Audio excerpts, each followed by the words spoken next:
अस्सलामु अलैकुम वरहमतुल्लाहि वबरकातुहू। अल्हम्दुलिल्लाहि वकफ़ा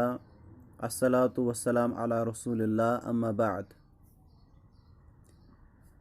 फ़िक़्ह इबादात यम किताबि हुंद अस दरस छु चलान और आज छु अमि किताबि हुंद अस ज़ूरिम दरस वुछुन। यह छ तालीफ शेख मुबशर अहसन वानी अल मदनी हफिज़हुल्लाह सन्स। अत मज़ इंशाअल्लाह वुछो अस आज ज़ूरिम दरस छु शेख अनान क़ज़ाए हाजत की अक़साम व अहकाम। गोड वुछो अस युस क़ज़ाए हाजत छु, क़ज़ाए हाजत कथ छ अस वनान। अत मज छ ज़ लफ्ज़, नंबर अख छ क़ज़ा बे दोयम हाजत। क़ज़ा क्या गो? क़ज़ा छु क़ज़ा यक़ज़ी मज, यानी क़ज़ा छु अमुक माजी, यक़ज़ी छु मुदारिअ और बाब छु अत ज़रबा यज़रिबु, अमे मज छु यह द्रामुतन। अमुक माना क्या गो? क़ज़ा माना गो ज़रूरत पूरी करना या हाजत से फारिग होना। ठीक है, यह लुग़वी माना। हाजतुन कथ वनो अस? मजबूरी या ज़रूरत। हाजत छ अस वनान मजबूरी या ज़रूरत। मोहताजगी और सवाल के माना में इस्तेमाल होता है। या मोहताजगी आस इंसानस या सवाल आसस ततन त छ अस हाजत करान इस्तेमाल। इसकी जमा हाजात है और अमुक जमा छ हाजात। बहरहाल यह छ यानी बहस लुग़वी। अम पतन छ अस इस्तिलाहन कथ वनो अस क़ज़ाए हाजत। बयान छ करान क़ज़ाए हाजत शरई इस्तिलाह में पेशाब और पाखाना खारिज होने से किनाया है। दपान क़ज़ाए हाजत हसा छ इस्तेमाल करने येले अख इंसान पेशाब या पाखाना कर, यानी बोड़ पेशाब या लकुट पेशाब खारिज कर, अम सातन छ वनान मैंने मे हसा कोर क़ज़ाए हाजत। फ़ुक़हाओ कथ छ वोनमुत क़ज़ाए हाजत और यमो यानी फ़ुक़हा यम जन छ तिमो कम टर्म छ इस्तेमाल करमचन अम खतर पन्नन फ़िक्चन किताबन मज। अख टर्म छ बाबु क़ज़ाइल हाजा, इथे कन बाबुल इस्तिताबा, बाबु तखल्ली, बाबु तबर्रुज़। वही अगर तह मज आसि कंसे फ़िक्चो किताबों मज परुन क़ज़ाए हाजत बयान जि बह हसा वुछा फ़िक्चन किताबन मजन क़ज़ाए हाजत, तेल छु तह यिमै बाब सर्च करें और तह मेलू तम सातन क़ज़ाए हाजत बयान। अम पतन वुछो अस क़ज़ाए हाजत छ अक़साम। अत छ ज़ क़िस्म बुनियादी तौर। नंबर अख छु अत यह, चूँकि अत छ असली जगह के एतबार। नंबर अख गो यानी खुली फ़िज़ा, सहरा, यानी अख गो यानी इंसान कर तथ जायन पेशाब, चाहे लकुट पेशाब सन या बोड़ पेशाब सन, यस न बंद आसि जाय कहें, यस आसि यल्ल मैदान। दोयम छु यानी इंसान कर तथ जाय पेशाब यस जन बंद आसि, इसके मिसाल आज छ आसान लैट्रिन पॉइंट बनाइथन सो गो जगह एतबार छ क़ज़ाए हाजत करनसन ज़ क़िस्म। वन कर शेख बयान अक यहिंद, यानी अगर अख इंसान गोडन करो अस बयान, अगर अख इंसान खुल फिज़हस मजन यानी वलित आसि कहें देवारो सतन, ततन अगर अख इंसान क़ज़ाए हाजत करे, अमिस कमन कमन आदाबन हुंद छ ख्याल थवन। तो इस्लाम सोन कूता रहमतुक दीन छ, अम छ अस होमुतन पेशाब करनुक तरीक ते। ठीक छा? अम पत वुछो तुई और कह वन है मे कथ चीज जरूरी हेचुन, तो पत वुछो तुई अक्सर आसो तुई वुछान कह मिसाल कंस आसान जिन गोमुतन, तमिस येलि पत हाजिर छ करन, पत छ तमिस जिनस प्रश्न, यानी ये कन ऐ क्या यह सतावन, सह गोडनथ वन अम कोर बह फलान जाय बिहित अम हसा कोर मे पेशाब पे, मतलब यम वाक़ा तुम आम बोजान। लेकिन ये आदाब यम अपनावो तो इंशाअल्लाह अस रोज़ो यमो शरो निश महफूज। गोडनुक चीज़ ये कि वो लोगों से दूर चला जाए, यहाँ तक कि नज़रों से ओझल हो जाए, खासकर जब बड़ा क़ज़ाए हाजत करना हो। येलि अख इंसान क़ज़ाए हाजत खतर गसि खुल मैदानस मजन, अमिस छु गसुन लुकन निश दूर, यह गोस न अथ युन कहें, खासकर येलि अमिस बोड़ पेशाब आसि करुन। क्याज जाबिर रदियल्लाहु तआला अन्हु नश अस रिवायत अख युस इब्न माजा हदीस नंबर 335 छु, बयान करान जाबिर रदियल्लाहु तआला अन्हु से खरजना मअ रसूलिल्लाहि सल्लल्लाहु अलैहि वसल्लम फी सफरिन, अस हसा द्राय रसूलुल्लाह सल्लल्लाहु अलैहि वसल्लम सदन सफरस मज। वकान रसूलुल्लाह सल्लल्लाहु अलैहि वसल्लम ला यअतिल बराज़ा, और येले हसा रसूलुल्लाह सल्लल्लाहु अलैहि वसल्लम कज़ाए हाजत ओस पेवान यानी तिमन ओस पेवान पेशाब करने ज़रूरतन हत्ता यतगय्यबा फला युरहा दपान तिम ٲسۍ दूर गसान अस यानी गٲब गसान तूता तिम ٲسۍ नہٕ पतः अथि यिवान किहिन ति गो यह छु गोडनिक अदब यह पज अस मलहूज़ नजर थवन अम पतन छु इथे कनेथन ब्याख अख दलील अमिचन ज़ि मुगीरा बिन शुअबा रदियल्लाहु ताला अन्हु छु बयान करान अन्न नबी सल्लल्लाहु अलैहि वसल्लम कान इज़ा ज़हबल मज़हब अबअद छु अबू दाऊद हदीस नंबर 1 छु सही हदीस ज़ि नबी सल्लल्लाहु अलैहि वसल्लम जब भी कज़ाए हाजत के लिए जाते तो दूर चले जाते यदि ति कज़ाए हाजत करने ज़रूरत ओस नबी सल्लल्लाहु अलैहि वसल्लम पेवान तिम ٲسۍ दूर गसान गो यह गोडनिक यानी अदब युस अस याद थो दोयिम तब तक अपने जिस्म से कपड़े न उठाए जब तक कि वो बिल्कुल ज़मीन के करीब न हो जाए इंसान यानी तुल पन पलव तीस कालस थोद कहें तिन यीतिस कालस सह ज़मीन करीब गस और तुम वो मज अजीब अक्सर मर्दन यह प्रॉब्लम ये तिम कज़ाए हाजत करान यानी तिमन अमुक लिहाज रोजान कहें तिन ठीक है बिल्कुल तिमन अमुक लिहाज रोजान कहें तिन और तिम गोडनेथे पन पलव तुलान थोद और अम पतन तिम यानी यथ गुनहुक शिकार गसान इब्न उमर रदियल्लाहु ताला अन्हुमा बयान करान अन्न नबी सल्लल्लाहु अलैहि वसल्लम कान इज़ा अराद हाजतन नबी सल्लल्लाहु अलैहि वसल्लम ये हसा इरादा करान हाजतुक यानी कज़ाए हाजत पेशाब करनुकन ला यरफ़उ थौबहु तिम पन पलव तुलान थोद कहें तिन हत्ता यदनुव मिनल अर्ज़ यीतिस कालस तिम ज़मीन करीब गसान ठीक है यह अबू दाऊद हदीस नंबर 14 और इमाम अलबानी रहमहुल्लाह वनान यह सही हदीस तुम वो किताब कौन बेहतरीन किताब अत सत हुकुम दित कुस हदीस सही और कुस हदीस ज़ईफ गो यह ब्याख यानी अदब अस याद थवन तीस कालस गोस न इंसान पन पलव तुलन थोद यीतिस कालस न इंसान ज़मीन करीब गोडनेथन गस वन कह लैट्रिन पॉइंट अस कत यम चीज़ पर्न यह यानी अलहमदुलिल्लाह अल्लाह ताला सोजमुत अने पोस वगैरह ये हिंदुस्तान के बाकिन यानी स्टेटन कुन नजर त्रावान तत वन तक अमुक एहतमाम कहें ति गसान वन यानी वन तत लूक यानी इथे कन खुल फिजहस मजे करान यानी कज़ाए हाजत इवन कि यानी मज या कुन इंसान बे हाजतुक अमिस पेन यम चीज़ कन जानान यम चीज़ पे इंसानस करें लेकिन तम सात गोस आदाबन हुंद आसुन ख्याल अम पतन त्रेयम अदब सह गो ये कि कपड़े समेटते वक्त बिस्मिल्लाह ठीक है ये इंसान यानी वन पलव वट यह पर गोडनेथन मगर अतन बिस्मिल्लाह ठीक है यह इमाम अलबानी दुन सही करार यह तिरमिज़ी हदीस नंबर 606 और बे कर पर बिस्मिल्लाह बे पर यह दुआ अल्लाहुम्मा इन्नी अऊज़ु बिका मिनल खुबुसि वल खबाइस ठीक है अमुक मतलब यानी अल्लाह ताला वनान रब्बा मे दिस पना कम निशन मिनल खुबुसि खबीस जिनो तो खबीस जिनियातो निशन यानी मे बचाव इन निशन अतन तरह फिक्र जिनन मज तेल मेल फीमेल आसान ठीक है और बे जिन रोजान अक्सर रोजान जिन कतन इमन मकरन जायन लिहाजा तन दुआ पढ़न जरूरी अच्छा चूरिम ये कि वो क़िबला की तरफ रुख या पीठ करने से परहेज़ करे चूरिम अदब न करुन बुथ क़िबलस कुनथन और न करुन यानी कंबर पनुन क़िबलस कुनथन अत क्या दलील अबू अयूब अंसारी रदियल्लाहु ताला अन्हु बयान करान ज़ि मेज़बानी रसूल अमिस वनान रसूलुल्लाह सल्लल्लाहु अलैहि वसल्लम मदीना गई तम रूद इहंदी तकरीबन 17-18 रेतन ये तमो हिजरत कर बयान करान इदा अतयतुमुल गायता फला तस्तक़बिलुल क़िबलता ये हसा तह मजन कह यानी पेशाब करने बिलखुसूस यानी बोड़ पेशाब करने सुन हसा कर पन पान क़िबलस कुनथन कहें तन बुथ क़िबलस कुन कर कहें तन वला तस्तदबिरुहा बिबौलिन वला गाइतिन और न कर सु पन यानी पुश्त कोकुन क़िबलस कुनथन यम सात सु लकुट पेशाब या बोड़ पेशाब करें वलाकिन शर्रिकु औ गर्रिबु बल्कि थे सु मशरिकस कुनथन बुथ न थे मगरिबस कुन बुथ लेकिन यह सान खतर यह हुकुम क्या क्योंकि तिमन मशरक तो यानी मशरक तो मगरब किन क़िबल कहें तन ठीक है कमन यम जन सऊदियस मज लेकिन मशरक किनी क़िबल लिहाजा अस कर कपर तेल जुमाल तो शनूब यम जन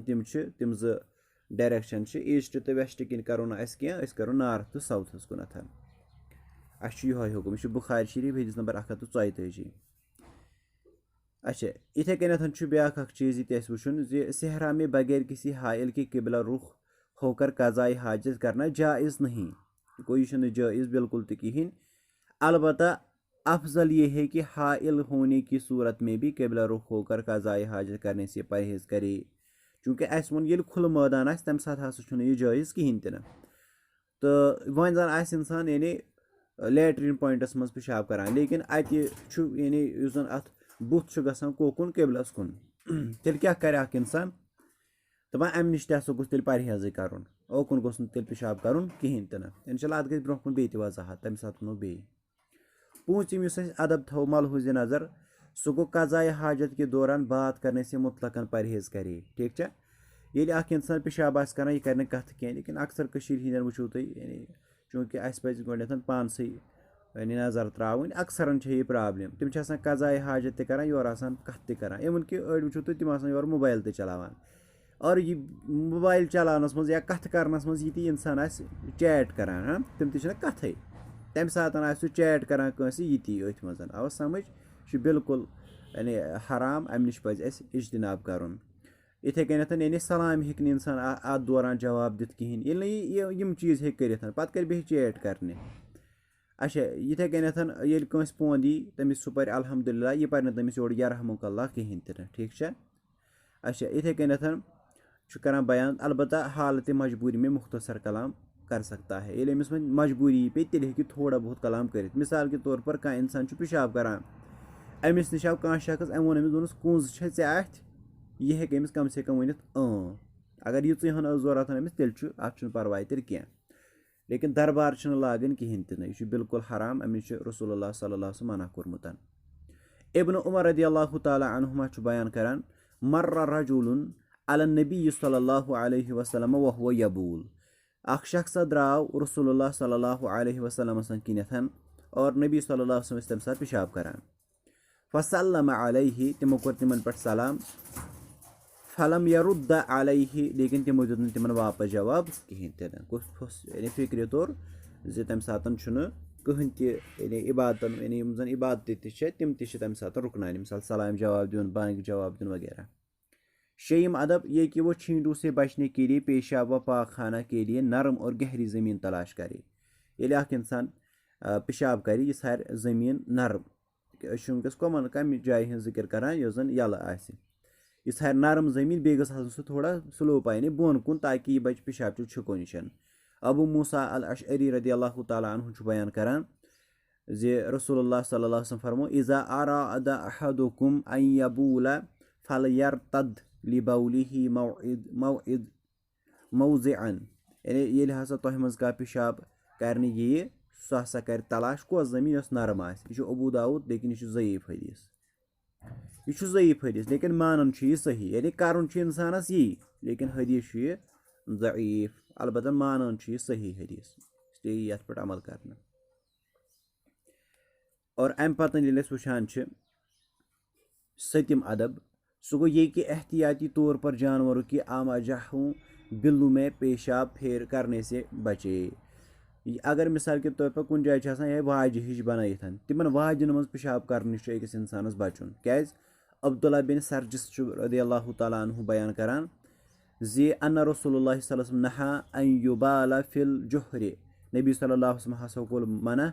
यमन क्या वन वाजन मज पेशाब कर नश। यह ज़ईफ हदीस अबू दाऊदस अंदर यह 39 हदीस तमिक, मगर यह ज़ईफ। अलबत्ता हेकु तुम वो सैर अलाम नुबला जिलद नंबर 1 सफ नंबर 268। इमाम ज़हबी रहमतुल्लाहि अलैह बयान करान साद बिन इबादा सह शामस मज हवरान जाय तथ हसा और तम हसा कोर अकिस वाज मज पेशाब और तमिस हसा गई डेथ। गो बेहतर अकिस इंसानस यी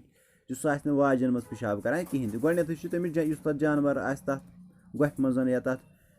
वाज मज रोजान गोड बिचारस तमिस तकलीफ। नंबर 2 हेक इंसानस तम सत तकलीफ वातिथ। ठीक है, सह हेक नुकसान तह वातनयिथ।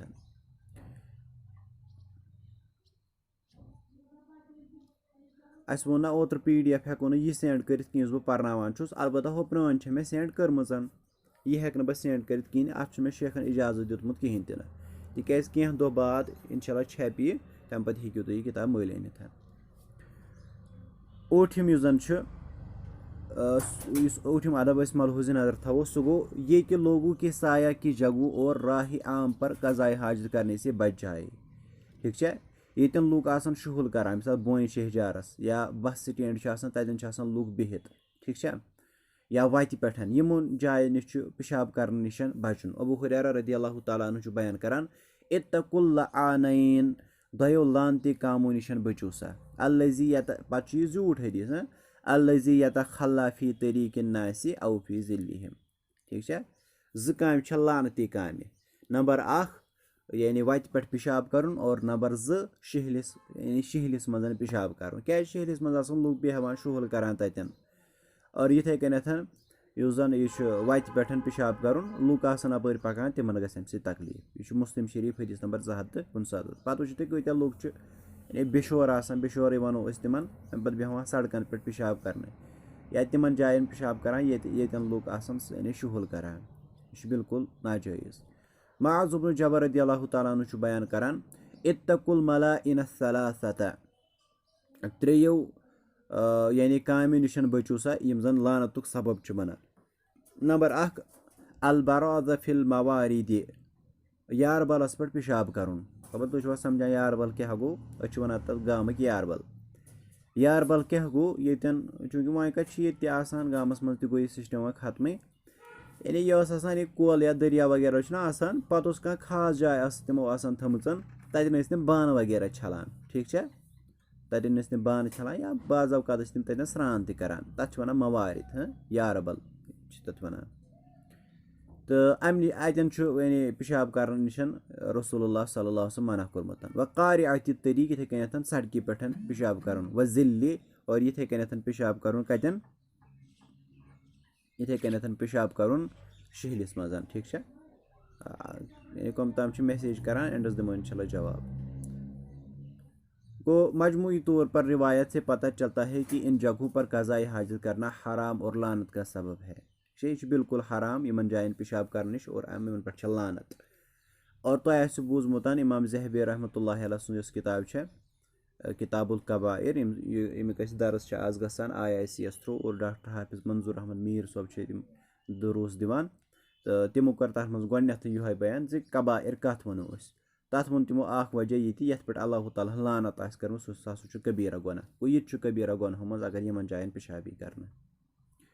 नईम युस अदब थो ख्याल थो अमुकन सह गो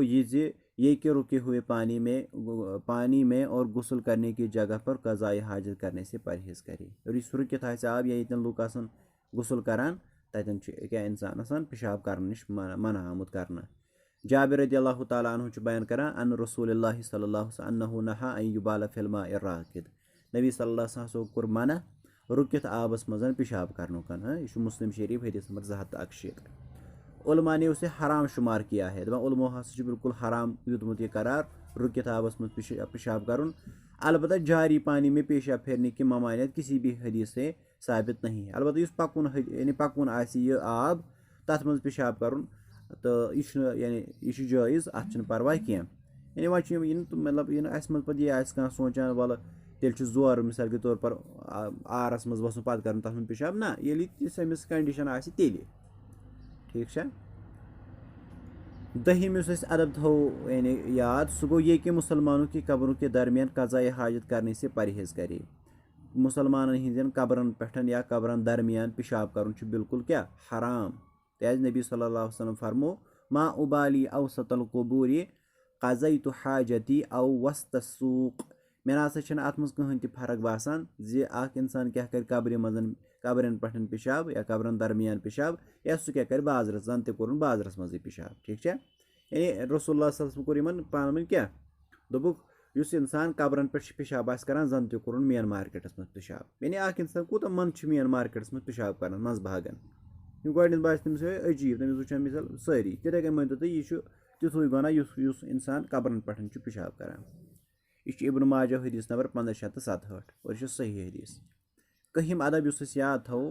ये कि खड़े खड़े पेशाब न करे सिवाय ये कि कोई मजबूरी हो। ठीक है, आम ये बन लिखित आम नबी सल्लल्लाहु अलैहि वसल्लम सुन तरीक हिदायत वुचान सह छ यह ज नबी सल्लल्लाहु अलैहि वसल्लम हमेशा करान क्या बिहित पेशाब नबी सल्लल्लाहु अलैहि वसल्लम यह साबित ज तिम हमेशा करान बिहित पेशाब अत क्या दलील छ आयशा रदियल्लाहु ताला अन्हा छ बयान करान मन हद्दसकुम अन नबी सल्लल्लाहु अलैहि वसल्लम कान यबूल काइमा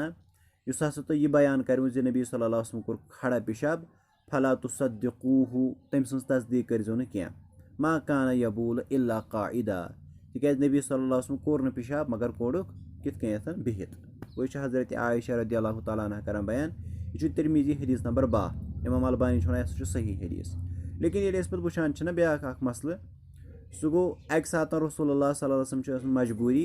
तिमो कोर्मुत खड़ा खड़ा पेशाब और सह हदीस क्या हुज़ैफा रदियल्लाहु ताला अन्हु बयान करान अति दित अतन नबी सल्लल्लाहु अलैहि वसल्लम सुबातत कौमिन फबाल काइमा नबी सल्लल्लाहु अलैहि वसल्लम आए अकि कौम कि छोट डेरस कुन और तिमो कोर ततन खड़ा खड़ा पेशाब वह क्या करो हदीसन गो ना पान वन यानी तजाद आयशा रदियल्लाहु ताला अन्हा छ वनान तिमो कोर जहन ति खड़ा पेशाब ठीक है तिम हमेशा बिहते करान पेशाब तो और युस तुम वनमु तिमो कोर खड़ा पेशाब तुहद तस्दीक करो न कह सह अबजोर यह फतवा हजरत आयशा रदियल्लाहु ताला अन्हा सु लेकिन योर हुज़ैफा रदियल्लाहु ताला वनान नबी सल्लल्लाहु अलैहि वसल्लम कोर अक सात अकि जायन खड़ा पेशाब वह क्या सही और हु तिरमिजी शरीफ हदीस हदीस नंबर 12 इमाम अलबानी वन यह सही हदीस और यह हदीस खड़ा पेशाब कर यह सही बुखारियस मज हदीस नंबर 224 मुस्लिम शरीफस मज हदीस नंबर 273 वह क्या सही सही यह उलमाए किरामो यिथ कन हदीस जमा कर्मत सह गो करो यह महमूल कित कन खड़ा आसो पेशाब करान सिर्फ तम सात इंसान मजबूर आए नत यानी असल तरीक यह इंसान आज बिहते करान पेशाब अब समझ यम सात हालत मजबूरी आए तम सात सह खड़ा करान पेशाब गई ना अत हदीस पे अमल यथ नबी खड़ा पेशाब कोर्मुत और अक्सर आस नत सह बिहते यानी पेशाब करान जिथ गई हजरत आयशा रदियल्लाहु ताला अन्हा सदिस हदीस पे अमल एक तो ब्राउन बहिम अदब ये कि पेशाब फेरते वक्त इस तरह मुंह न करे जहाँ से हवाएं उड़ रही हो ताकि पेशाब के कतरे वापस उसके कपड़ों पे में न लग जाए ठीक है वाव आसे इंसान गोस तोकुन पेशाब कर योर वाव आसे क्या अमिस हेकन और पेशाब छिक वापस क्या अबू हुरैरा करान बयान अक्सर अजाबिल कब्र मिनल बाउल अक्सर गस कब्र मज अजाब वजह आसे पेशाब छिको निशन आस इंसान बचोमुत कहीं तन त्रुहम अदब दौरान पेशाब शर्म गोह को दाहिने हाथ से न पकड़े ये इंसान पेशाब करान यह दशने अत सतन पन्ने शर्म गोहस थप करान कहीं तन क्या सही बुखारी अंदर रिवायत हदीस नंबर 154 नबी सल्लल्लाहु अलैहि वसल्लम करान बयान इज़ा बाल अहदुकुम ये हसा तोह मजन का पेशाब करे फला यअखुज़न्न ज़करहु बियमीनिही सुना सा गोस नो रटुन पनुन शर्म ग दशने अत सतन कहीं तन वला यस्तंजी बियमीनिही और ना गोस दशने अत सत इस्तिंजा करुन यह बिल्कुल गलत 14 अदब युस याद थो सह गो कज़ाई हाजत के दौरान कोई ऐसी चीज़ बगैर ज़रूरत साथ न रखे जिसमें ज़िक्रुल्लाह हो कहीं ती चीज़ सह लैट्रिन पॉइंटस मज या वो फिलहाल ये कज़ाई हाजत तम सात इंसान कर चाहे लैट्रिन पॉइंटस मज कर या खुल फिजास मज कर ज़िक्रुल्लाह गोस ना आसन अमिस सत कहीं तन यानी कुरान ठीक है यम वगैरह वुच तुम वन तिमन लुकन हुंद हाल यम जन तवीज़ लगित पेशाब लागान करुन तिहुंद हाल क्या अक्सर पे तम तवीज़ लग तम नेरान कहीं खास कर लकटन बचन तो तुम वुचु पे कूचा यानी यमन सत अहानत गसान तो यह बिल्कुल यानी नाजायज़ अलबत्ता अगर मोबाइल में से में इस किस्म की कोई चीज़ हो तो उसमें कोई हर्ज नहीं है लेकिन मोबाइलस मज यह मसल अगर मोबाइलस में कुरान एप्लिकेशन या कुरान आडियोस मजन अत परवाह कह ठीक है 15 जन अदब थो याद सह गो कज़ाए हाजत से फारिग होकर और महल वकू से थोड़ा सा दूर निकल कर गुफराना का कहे ये इंसान पेशाब मकलाय कर या यानी अतन नेरान थोड़ा साइडस कुन नीरित अम पतन दुआ करान क्या दुआ पान यह पान गुफराना का ठीक है यह पान गुफराना का क्या आयशा रदियल्लाहु ताला अन्हा करान बयान अन नबी सल्लल्लाहु अलैहि वसल्लम कान इज़ा खरज मिनल गाइति काला गुफराना का नबी सल्लल्लाहु अलैहि वसल्लम हसा युथ नेरान पेशाब कर तम हसा पान गुफराना का यह दुआ यह पो गो दुआ तोन बिस्मिल्लाह अल्लाहुम्मा इन्नी अऊज़ु बिका मिनल खुबुसि वल खबाइसि और ये मकलावन आसो तम सात आसो परान गुफरानका लकट ज़ दुआ अबू दाऊद हदीस नंबर 30 और इमाम अलबानी वन सही हदीस। अम पतन ब्याक यानी अथ सतन मौजू सह गो चारों तरफ बंद कमरे में कज़ाए हाजत की आदाब। यह सतन ज़्यादा थवान ताल्लुक क्या अक्सर गर लैट्रिन पॉइंट कमन हाजतन हुंद यानी कमन कमन आदाबन हुंद यानी पास थवन। जो शख्स चारों तरफ बंद कमरे में कज़ाए हाजत करना चाहता हो तो उसके लिए मरकूब आदाब के तम सात आदाब।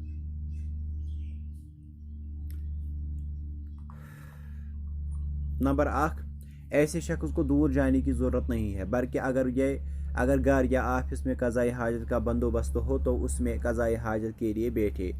अगरचे लोग उसके करीब ही क्यों ना हो। ठीक है, अतन अमिस ज़रूरत दूर गसनच कहें तना अमिस गरस मज या ऑफिस मज यह लैट्रिन पॉइंट अमिस अतन दूर गसन ज़रूरत कहें तिक यह छुप्यो दूर गसन सह मकसद इंसान गो छुपुन सह छुप्यो यह तोत। इब्न उमर रज़ियल्लाहु तआला अन्हु करान बयान फरमावान कि मैं एक दिन हफ्सा रज़ियल्लाहु तआला अन्हा के घर की छत पर चढ़ा तो मैं नबी सल्लल्लाहु अलैहि वसल्लम के घर में देखा। मैं बासा खोतुस अक दह हफ्सा रज़ियल्लाहु तआला अन्हा सदिस छतस पे। मैं वुच नबी सल्लल्लाहु अलैहि वसल्लम पन्निस घरस मज यकज़ी हाजतहु तिम यानी पेशाब करान मुस्तदबिरल क़िबलत मुस्तक़बिल शाम, यानी तिम कोकुन करान शाम की तरफ रुख किए हुए और काबा की तरफ पुष्ट किए हुए कज़ाए हाजत फरमा रहे थे। गो ना यन वो मसला खड़ा, क्योंकि अस वो ना नबी सल्लल्लाहु अलैहि वसल्लम मना कोरमत कोकुन न कबिलस कुन बुथी करुन न कबिलस कुन कमरे करुन, लेकिन ये आमुत नबी सल्लल्लाहु अलैहि वसल्लम कमर कोरमुत कोकुन कबिलस कुनथन। वह क्या तेल सही मैं वो तुम यह बह चीज़ बनान जे एहतियात करो जन यानी लैट्रिन पॉइंट ततन न करो बुथ तोकुन कबिलस कुनथन और न करो कमर। मुमकिन नबी सल्लल्लाहु अलैहि वसल्लम अम सातन कह मजबूरी अम कि वजह सतन पे तिमन क्या पन कमर कर कबिलस कुन नत यह सही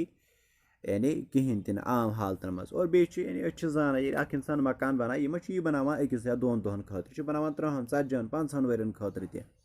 वह अत यानी पेशाब कर इंतजाम थे या लैट्रिन पॉइंट बनाए अलग। ठीक है, वह अत इंतजाम थे अमिस पे अति सोचुन मे रसूलुल्लाह अम नश मना कोरमुत और अम पत सह यानी पेशाब कर तरीक यानी वुचान जे कबिलस कुन गोस ना गोस बुथ गसन और ना गोस कमर गसन। ठीक है, लेकिन कुन सातन हेक यह गसितन मजबूरी सबब इंसान हेक तम सातन यह कर यह चीज़ अगर अख इंसान यानी बंद कमरस मज पेशाब आस करान। दोम अदब थो याद कि ऐसा शख्स दरवाज़ा बंद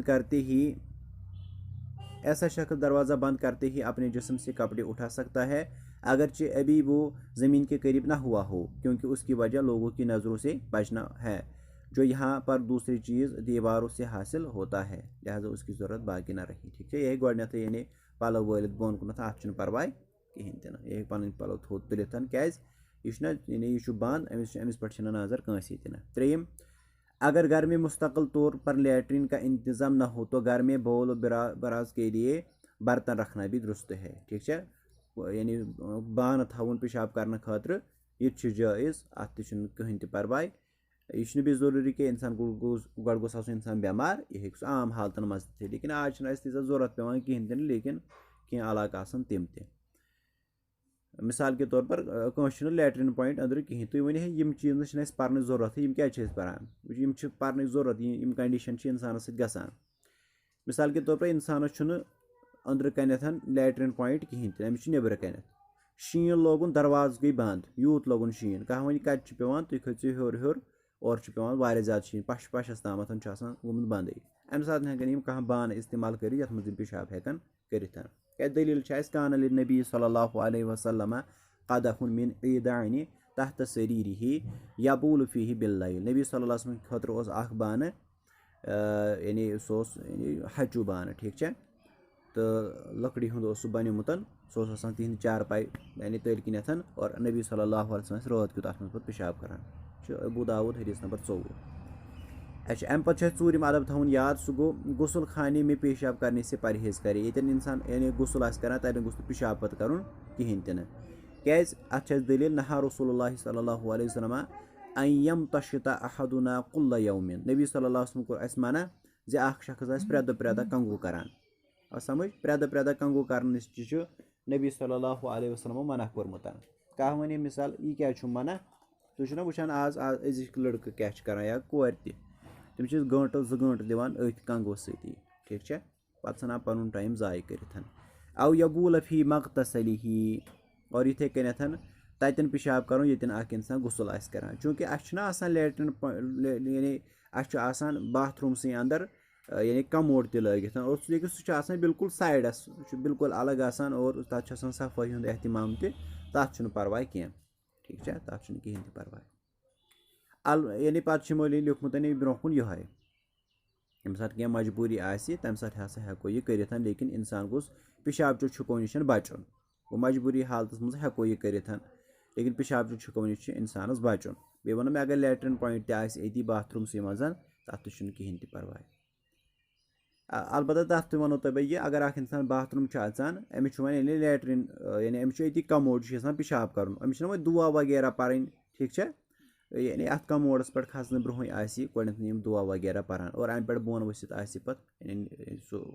गुफराना का पारान पूंचम अदब थो याद बैतुल खुला में दाखिल होते वक्त बिस्मिल्लाह अल्लाहुम्मा इन्नी औज़ु बिका मिनल खुब्सि वल खबाइस पढ़ी ठीक है। अच्छा शेयम पहले बाया पैर दाखिल करे फिर दाया गोड़ यानी खोवर खोर चानुन पत चानुन दक्षिण खोर। सत्यम बैतुल खुला में हरगिज़ कोई ऐसी चीज़ साथ न ले जाए जिसमें ज़िक्रुल्लाह हो, अलबत्ता अशर मजबूरी में जायज़ है, इल्म मजबूरी तिल जायज़। अच्छा ऊठिम क़िबला की तरफ मुँह या पीठ करके क़ज़ाए हाजत न करे, अगरचे बाज़ उलमा ने यह ममानियत सिर्फ सहरा व मैदानों के साथ मुक़य्यद की है, अलबत्ता चार दीवारी में भी उससे बचना ओला है। वरना मैं ये कोर मैं ब्रोह डिस्कस जी अस पज़ करुन एहतियात क़िबलस कुन पज़ न बुत करुन कहीं तम न पज़ पनुन कमर करुन। बगैर ज़रूरत कलाम न करे, यम सात ज़रूरत कहें कलाम गोस इंसान करुन कहें ये मजबूरी तेल हेक थोड़ा बहुत कलाम कर। दहिम बगैर ज़रूरत के खड़े खड़े पेशाब न करे, अलबत्ता बवक्त मजबूरी जायज़ है। यम पर तब तेज तेज पढ़ान।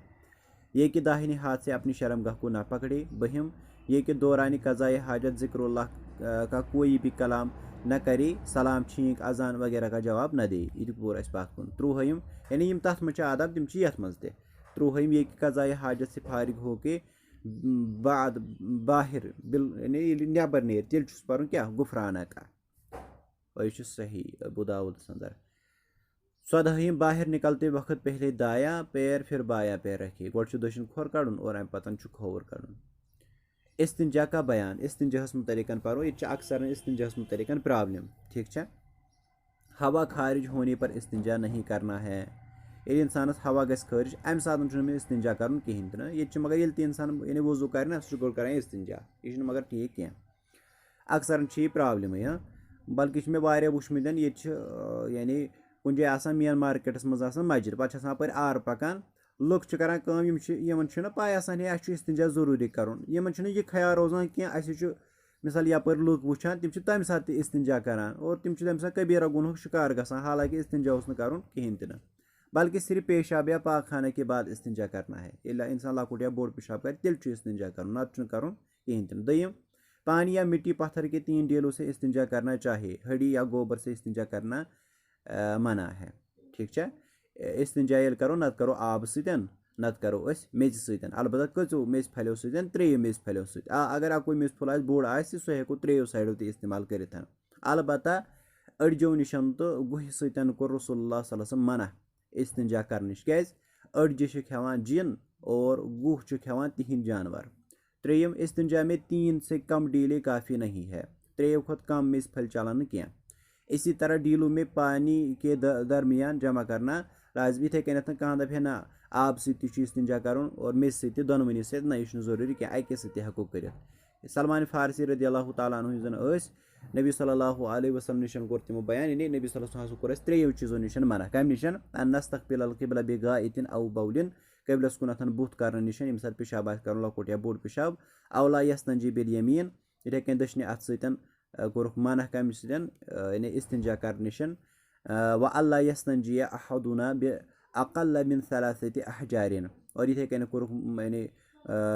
फरमोखन 3 खुत कम मेज फलो सतन जो इस्तिंजा कर कहें तो। औ नस्तंजिया बिरजीइन औ अजीमिन या औ अज़मिन अफन या इंसान कर इस्तिंजा कम सतन हड़ सतन या अफन हड़ यानी हड़ मुराद कौस अड़िज أڑجہِ سۭتۍ آسہِ اِستِنجا کَران یا تہِ آسہِ کَران اِستِنجا کَمہِ سۭتۍ گُہہِ سۭتۍ تہٕ یہِ چھُ ابوٗ داوٗدُک حدیٖث گوٚو یِمو چیٖزو نِش چھِ اَسہِ بَچُن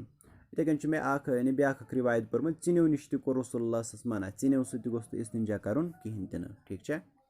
الحمدُاللہ یِتھ کٔنۍ مۄکلیو اَسہِ آز بیٛاکھ اَکھ ژوٗرِم درس اقوٗلُ ہٰذا وَاستغفِرُ اللٰہِ لی وَلَکُم اگر کٲنٛسہِ کینٛہہ پِرٛژھُن چھُ سُہ پِرٛژھِ